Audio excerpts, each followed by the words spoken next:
People like to say that God sees everything, and maybe that's true in the abstract theological sense that keeps philosophers busy and priests employed. But if it were literally true, if nothing ever slipped past his attention, well, then my job wouldn't exist, and neither would the people who trained me to do it. I'm not a priest, and I'm not an exorcist, and I don't carry relics or wear robes or speak in dead languages meant to scare ancient things back into wherever they crawled out from. I arrive when the prayers are over, when the holy water has dried into dull stains on the floor, and when whatever miracle or horror took place has already decided it's finished with the room. My unit doesn't exist on paper. Officially, we're listed under restoration contracts, historical preservation, disaster remediation, anything vague enough to explain why a team would be flown across borders at odd hours and escorted by people who don't answer questions. Internally, we're referred to as custodia post-eventum, which sounds dignified until you realize the event is usually a body that doesn't behave like a body anymore. We clean what can't be explained, and more importantly, we clean what can't be witnessed. The first thing most people misunderstand about supernatural crime scenes is that they expect them to look violent in obvious ways. Like something out of a horror movie where walls are shredded and blood is everywhere and symbols are carved so deeply into flesh that no one could ever mistake them for anything but evil. Those scenes exist, and in a way they're easier because chaos makes sense to the human brain. When something is loud and brutal and wrong, you can at least tell yourself it broke the rules. The scenes that stay with you are the quiet ones, the ones where nothing looks disturbed at first glance, where furniture is still upright and candles are still burning, and the air feels heavy in a way you can't quite explain. Like a room that knows it should be screaming but has decided not to. My first assignment was a convent outside Palermo. The official report said one of the nuns had suffered a psychotic break sometime during the night, killed 2 of her sisters, and then taken her own life before morning prayers. Local authorities were told it was tragic, regrettable, and closed. By the time I arrived, the chapel was empty of people, but it didn't feel abandoned. It felt attentive. Every crucifix had been turned upside down, not violently or carelessly, but with an almost delicate precision, as though whoever or whatever had done it felt a need to straighten each one afterward. There were no scrape marks on the walls, no disturbed dust, no fingerprints where fingers should have been. It was as if gravity itself had politely agreed to help. The bodies were kneeling, all of them, even the one missing her head. The blood hadn't splattered or pulled the way it should have. Instead, it had flowed backward across the stone floor, thin lines slowly drawing themselves toward the altar, as if responding to something I couldn't hear. I remember standing there a little too long, just staring, trying to reconcile what my eyes were showing me with what I knew the world was supposed to allow. That was when my supervisor grabbed my shoulder and leaned in close enough that his voice barely disturbed the air. "Don't look for meaning," he said quietly. "Meaning looks back." That was the first rule I learned, even if no one ever called it that. We all had rules, but ours weren't written down or acknowledged out loud because writing them would imply they were optional or worse, negotiable. You learn them by watching what happened to the people who didn't follow them closely enough.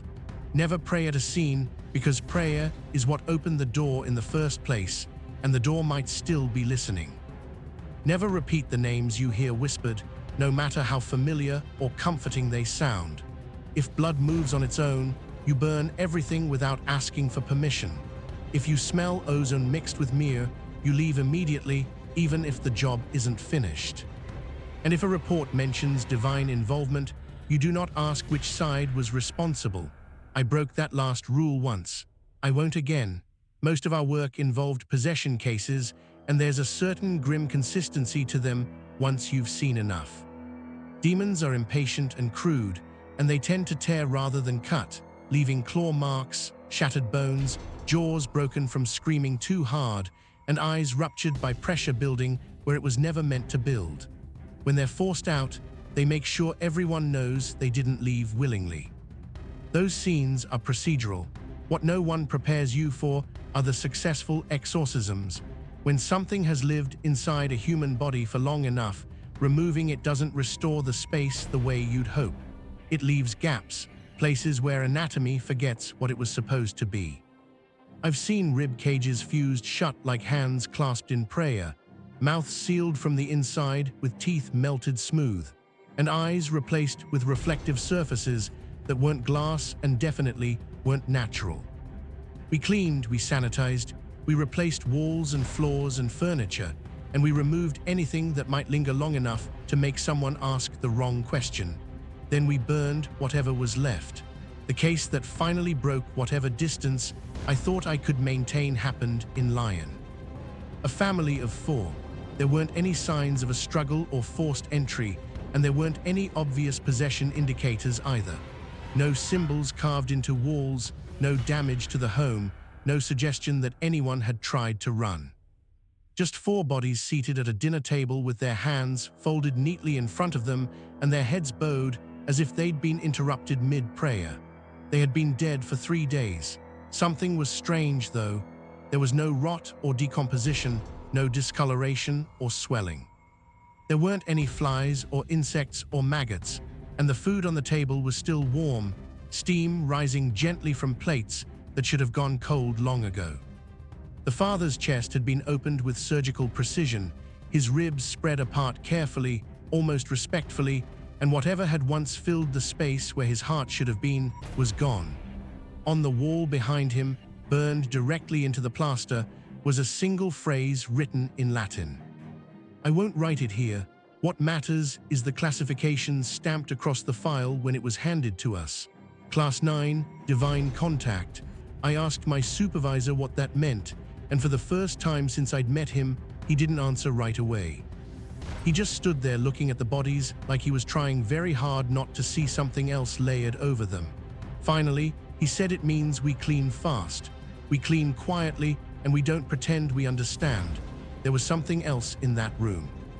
Something no one mentioned in the report, and no one bothered to photograph. But I saw the scorch marks along the ceiling too high and too symmetrical to be accidental, like something with wings had brushed against the space without fully entering it. Inside the father's empty chest cavity, carved into bone so finely it looked etched rather than cut, was a symbol I didn't recognize, but one that made my eyes water when I tried to focus on it. I photographed it anyway against protocol because something in me needed proof that I wasn't imagining the wrongness of what I was seeing. I didn't sleep that night. When I closed my eyes, I could hear breathing that wasn't mine, slow and patient, like something waiting for permission. It already knew it would eventually be granted. The next morning, a new rule was added, spoken quietly and without ceremony. If you ever recognize a symbol at a scene, my supervisor said, not meeting my eyes, you report it immediately. I asked him what happens after that. He finally looked at me then, and the expression on his face wasn't fear so much as resignation, like someone looking at a stain they already knew wasn't coming out. Then he said, "You stop cleaning." That was when I understood the truth they never say out loud. The job was never about erasing evidence. It was about erasing witnesses, and I had just become one. By the time they sent me below Vatican City, I'd already learned that the church doesn't keep secrets the way people imagine it does. It isn't a matter of dusty rooms and locked drawers and old men whispering conspiratorially in candle light. Not really. It's more practical than that and colder, because the Vatican has never survived by hiding things as much as it has survived by deciding who gets to know them and how much of the truth they can handle before it starts rearranging their lives. My supervisor didn't brief me the way he normally would, and that alone told me more than anything he could have said. He handed me a thin folder that felt wrong in my hands, too light for the weight it carried, and he avoided my eyes as if eye contact might count as involvement. Inside were 5 lines typed in block letters and an address that wasn't an address so much as a set of instructions that assumed you already knew what you were doing. Do not bring religious items. Do not document the scene. Do not speak to anyone you see in the halls. If you hear your name, do not answer. Full decontamination required upon exit. I read it once, then again, and I remember thinking in a detached sort of way that whoever wrote those rules had done so the way surgeons speak calmly and efficiently, as if the worst part of the procedure is how normal it has to feel. When I looked up, my supervisor was already walking away, and he paused only long enough to say, "If you make it back up, you don't tell me what you saw." It wasn't a threat, it was mercy.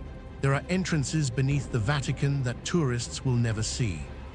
And there are doors behind doors behind doors, each one watched by guards who don't wear Swiss uniforms and don't carry weapons you'd expect to see in a holy city.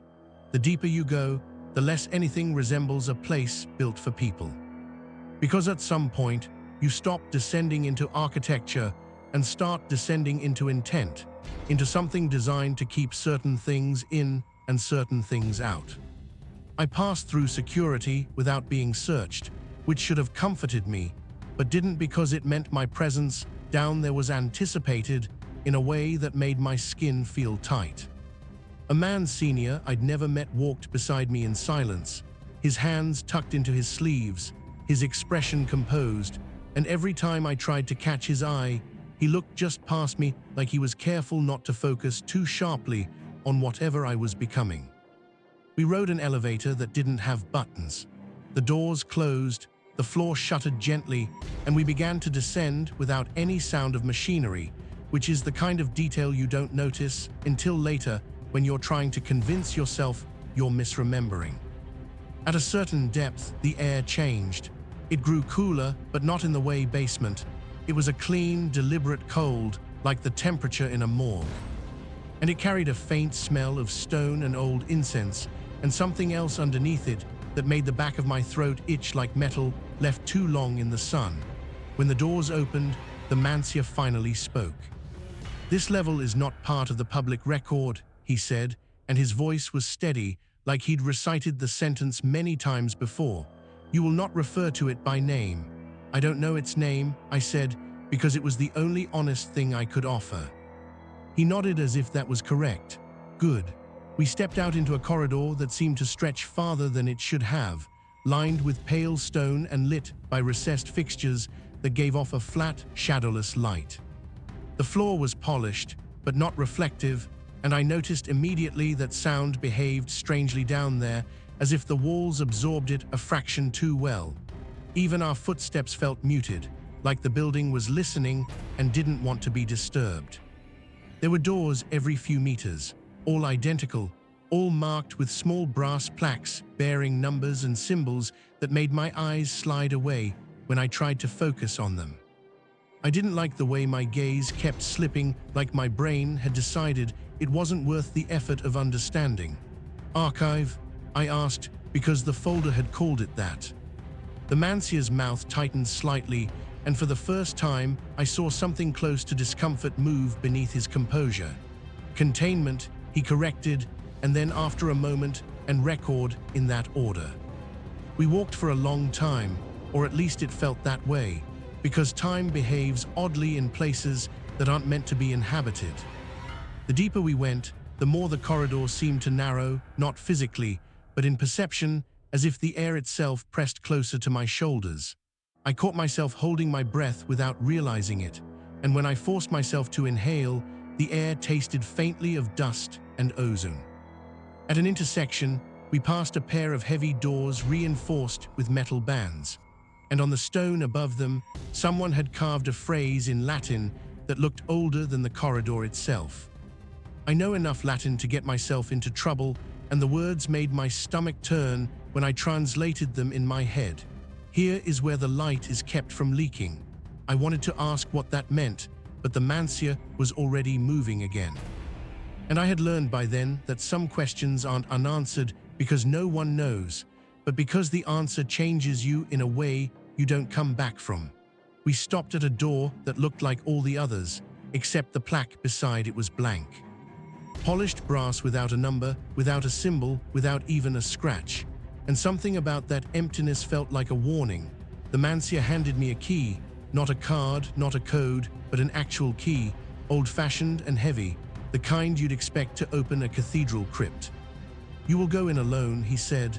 "Why?" I asked, and it came out harsher than I meant it to, because I'd been carrying my nerves like a weight in my chest, and it was starting to ache. He looked at me then, really looked. And for a moment, the flat light caught the fine sweat along his hairline. "Because you photographed something you shouldn't have," he said quietly, "and because you need to understand what looks back when you try to preserve evidence of them." I felt my throat tighten. "The symbol from Lion," I said, and it wasn't a question. The monsieur's expression didn't change, but his silence did, because silence can have texture, and his was the texture of confirmation. "When you are finished, you will proceed to decontamination," he said. And then he took a step back, as if physical distance could protect him from the implications of what he just admitted. "You will surrender all materials, including your clothing and any recording devices. The contamination protocol exists for a reason. Do you understand?" I stared at him for a second, and the thought that came to me wasn't fear exactly. Not yet, but a kind of tired disgust, because it was suddenly clear that I'd never been an employee to them. Not really. I'd been an instrument, a disposable thing. And the only reason I'd lasted this long was because I hadn't understood my own role. "I understand," I said. The Mancier nodded once, almost like a blessing, and then he turned and walked away without looking back. The lock turned smoothly when I inserted the key, and the door opened with a soft, controlled release of air, like a precious seal letting go. Inside was a room that should not have fit beneath the Vatican. That was my first clear thought, the kind you don't try to dress up with metaphor because it's too blunt to be poetic. The space beyond the doorway was wide, cavernous, and it extended farther than I could see in the flat overhead, lighting with rows of shelving and cabinets and sealed cases arranged in long, meticulous lines. The air was colder in here, and it smelled clean in an unnatural way, like bleach and old stone, and something faintly sweet that reminded me of funeral flowers left too long in a vase. It wasn't a library, it was a morgue for ideas. On the nearest shelf were boxes made of dark wood, each one bound with thin metal bands, each one marked with small tags written in careful handwriting. I stepped closer, and the tags made my eyes water when I tried to read them. Not because of emotion, but because my body seemed to object to the act of understanding. I blinked hard and forced myself to focus anyway. One label reliquary catastrophic response. Another song unsanctioned, another icon recall order issued. I didn't know what most of it meant, but the language was clinical, bureaucratic, and that somehow made it worse, because it suggested the Vatican had been dealing with these things long enough to develop categories and procedures, which meant whatever lived in the cracks of the world wasn't rare. It was managed. In the center of the room, beneath a bank of lights, was a table that looked like stainless steel, the kind used for autopsies, except the surface was scored with shallow marks that were too precise to be accidental. On the table sat a single object covered with a cloth, and beside it was a folder identical to the one my supervisor had given me, thin and pale and quietly ominous. I walked toward it slowly, not because I wanted to build suspense, but because my body was making a case against every step, like my instincts were tugging at the back of my shirt and begging me to leave. When I reached the table, I didn't lift the cloth right away. I picked up the folder first and opened it, and inside were pages of incident reports, all stamped with the same classification I'd seen in Lion. Class 9, Divine Contact. But these dated back centuries, long before my unit existed, and each one described the same pattern. Prayer answered with surgical precision, miracles that left no witnesses alive, divine intervention that required cleanup. The last page was different. It was a personnel assessment, and my photograph was clipped to the corner underneath in neat type. Subject demonstrates required psychological profile for witness management. Curiosity exceeds caution. Documentation behavior indicates need for empirical proof over institutional trust. Recommended for exposure protocol. The date was 3 weeks before Lion. They'd known I would photograph the symbol. They'd been waiting for me to do it. I don't know how long I stood there staring at my own face in that photograph, trying to understand that I hadn't stumbled into anything, that every step had been measured and anticipated, that my curiosity hadn't been a flaw in their system, but a feature they'd selected for. When I finally lifted the cloth, I understood why. Beneath it wasn't a body, at least not in the way I'd prepared myself for. There were no limbs folded at impossible angles, no blood, no signs of trauma that I could catalogue and distance myself from. Instead, there was a shape that suggested a body without committing to it fully, like someone had started sculpting a human form and then lost interest halfway through the idea. It was pale, almost luminous under the overhead lights, and its surface wasn't skin so much as something that behaved like skin when observed directly. The longer I looked, the more details refused to stay consistent.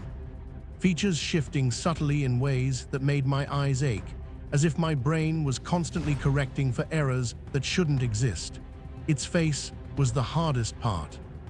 Not because it was grotesque, but because it was familiar in the most unsettling way, like a stranger who looks exactly like someone you know well enough to trust, but not well enough to love.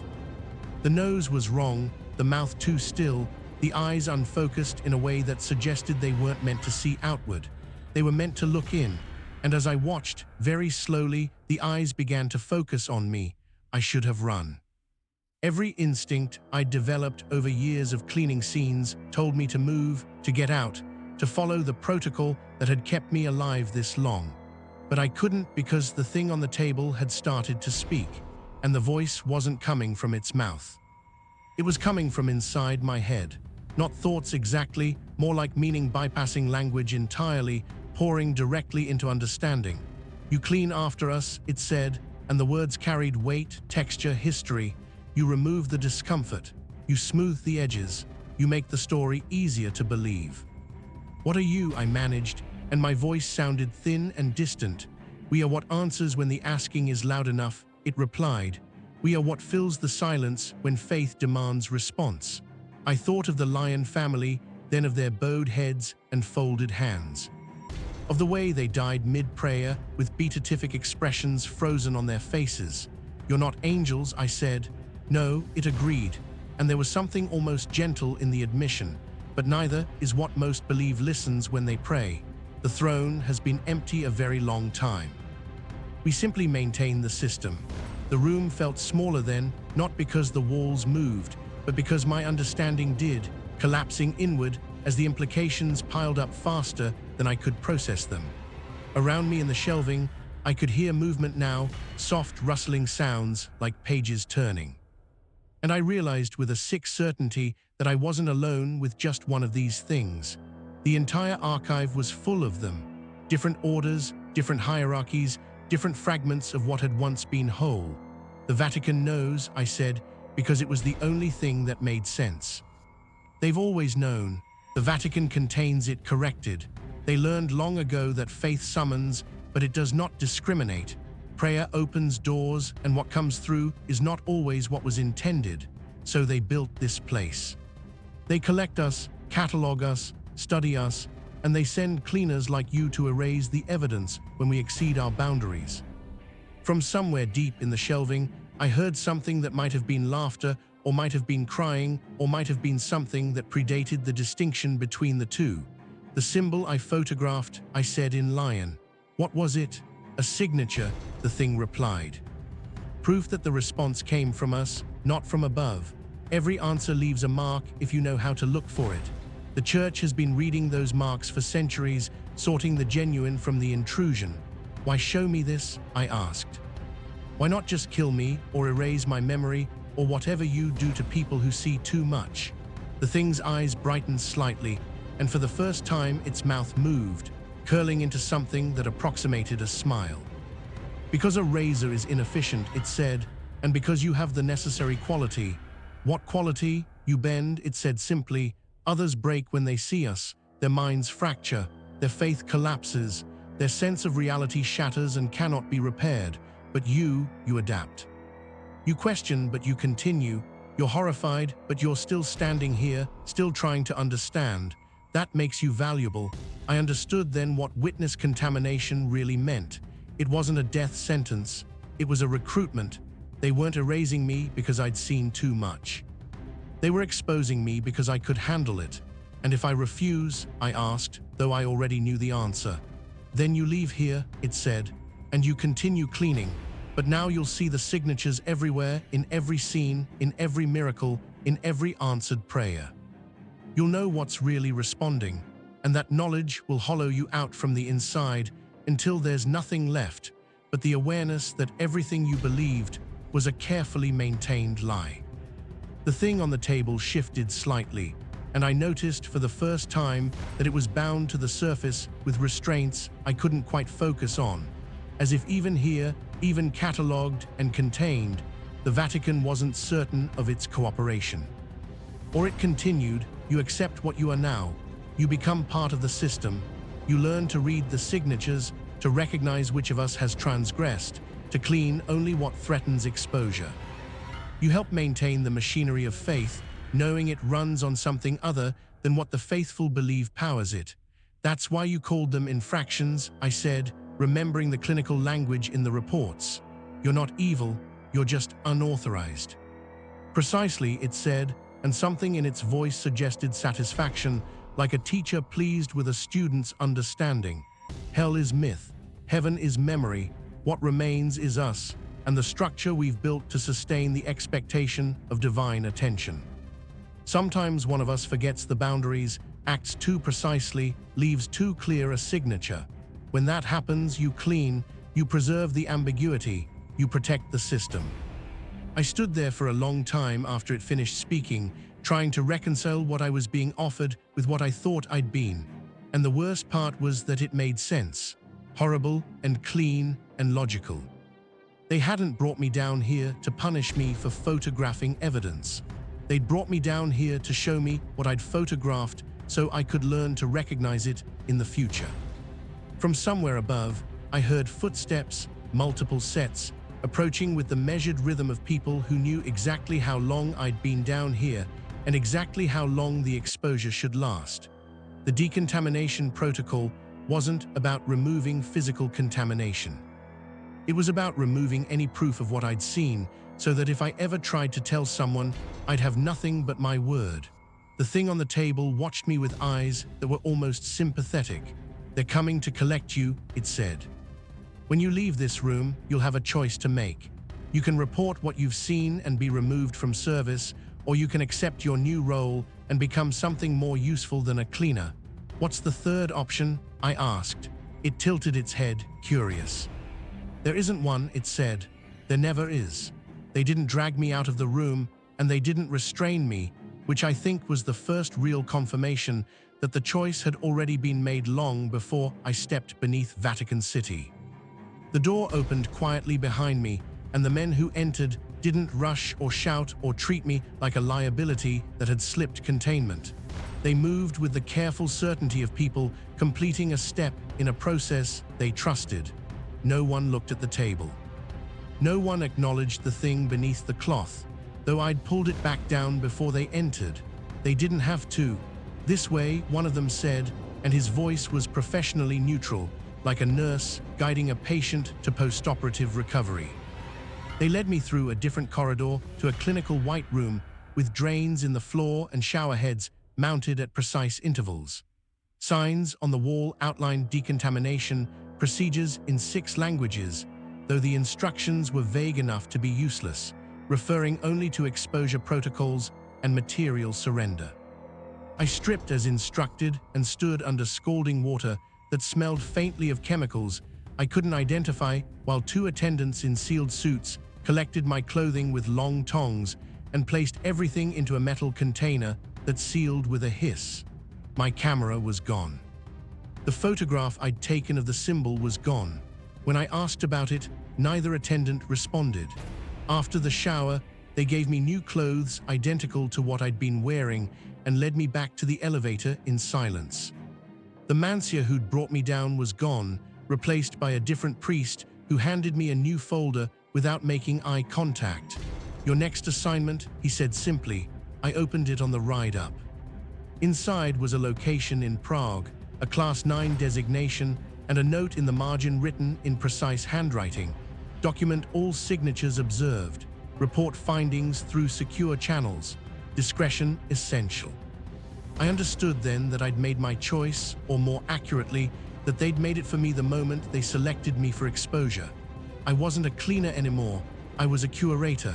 They didn't erase my old life right away. That was intentional. Instead, they let it fray slowly, like a rope being cut strand by strand. Friends stopped returning messages. Records went missing. Addresses stopped resolving properly in databases. My reflection started to feel slightly delayed, not enough to be obvious, just enough to make mirrors uncomfortable to linger near. I kept cleaning.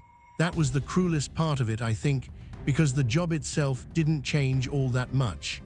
I still arrived after the prayers ended, after the chanting stopped, after whatever had been summoned or answered decided it was finished with the space. I still scrubbed blood from stone and replaced walls and burned what couldn't be salvaged. The difference was that now I could see the seams. I could tell when an event hadn't been approved, when something had acted without oversight, when an answer had been given by the wrong authority. The Vatican called those incidents anomalies, but the thing beneath the cloth had been more honest. They were infractions, and every infraction required documentation before cleanup. The Prague assignment was straightforward. A monastery, 8 monks, all found kneeling in their cells at the same moment with their hands pressed together so tightly the bones had fused. Their final prayers were still visible, burned into their palms in reverse, as if something had read the words from the inside out. I photographed the signatures, this time with official equipment, logged them in the system, and watched as the analysis came back within hours. Unauthorized response. Signature matches archive specimen 47B, recommend containment review. The cleanup took 3 days. On the 4th day, I received confirmation that archive specimen 47B had been recalibrated. I didn't ask what that meant. I'm writing this now because the last assignment changed something I can't put back. It was a small church in rural Poland, the kind that barely appears on maps, where a woman had prayed for her son to be healed after a car accident that should have killed him. The boy lived, which should have been the end of the story, but the healing didn't stop where it was supposed to. Bone reknit too cleanly. Scars vanished completely. Nerve damage reversed itself in ways medicine couldn't explain. By the time I arrived, the woman was dead. No signs of struggle, no possession, no trauma. Just her body kneeling at the foot of the altar, hands folded, head bowed, exactly like lion, except this time there was something carved into the stone beneath her. A shallow indentation shaped like a wingtip pressed too hard into soft material. I photographed it, logged it, ran the analysis. The system returned a result I'd never seen before. No match found. Signature predates archive records. Recommend immediate escalation. I stood there in that quiet church, staring at the screen, and I realized what I was looking at. This wasn't an infraction by one of the things in the archive. This was something older, something they hadn't caught yet. I should have called it in immediately. That was protocol. Instead, I knelt beside the woman's body and looked closely at the indentation in the stone, and I saw something the photograph hadn't captured. A faint iridescence in the depression, like oil on water, except the colors were wrong, shifting through spectrums that made my eyes hurt. I reached down and touched it. The stone was warm, and in that moment, I felt something I hadn't felt since before my exposure in the Vatican archive. I felt presence. Not the clinical, systematic attention of the things below the Vatican, but something vast and terrible and genuinely other, something that regarded human prayer the way humans regard insects calling for rain. It had answered the woman's prayer. And it had taken her as payment, not out of malice, but because that's what exchange requires, and faith is currency, whether we understand the transaction or not. I pulled my hand back and stood up, and I knew I was supposed to report this, to let the Vatican know that something outside their system had responded, that the containment wasn't as complete as they believed, but I didn't. Instead, I cleaned the scene the way I always did, methodical and thorough. But when I reached the final step, the part where we burn what can't be explained, I hesitated. The indentation was small, barely the size of my palm, and the iridescence had already started to fade. I could have destroyed it. I should have destroyed it. Instead, I took a small chisel from my kit and carefully extracted a fragment of the stone, barely larger than a coin, and I slipped it into my pocket. The decontamination protocol requires surrender of all materials. But they check what you bring in, not what's already in your pockets from previous assignments. And after 3 years of cleaning scenes, I knew exactly how to move through the scanners without triggering attention. I still have it.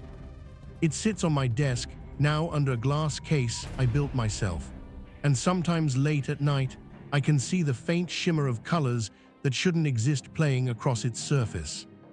It's evidence, proof that the Vatican system isn't comprehensive, that there are things older and stranger than what they've catalogued, that the machinery of faith runs on gears within gears, and not all of them are accounted for. This confession isn't a mistake.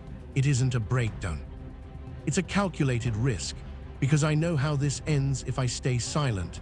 I've seen enough files now to recognize the pattern, the quiet administrative language they use when a curator becomes compromised, when exposure turns into obsession, when documentation becomes collection.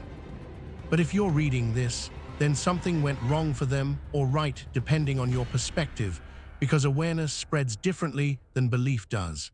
And once you've seen the seams, you start to notice them everywhere.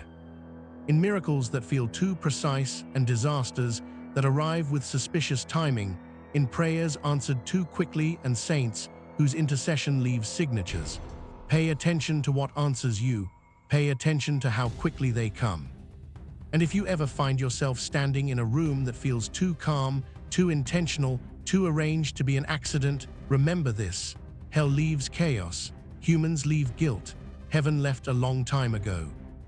What answers now is something else entirely, and it's been answering for centuries, maintaining the faith of billions who have no idea they're praying to a system, not a god. This isn't a warning, it's evidence. And evidence, unlike faith, can be verified. Music.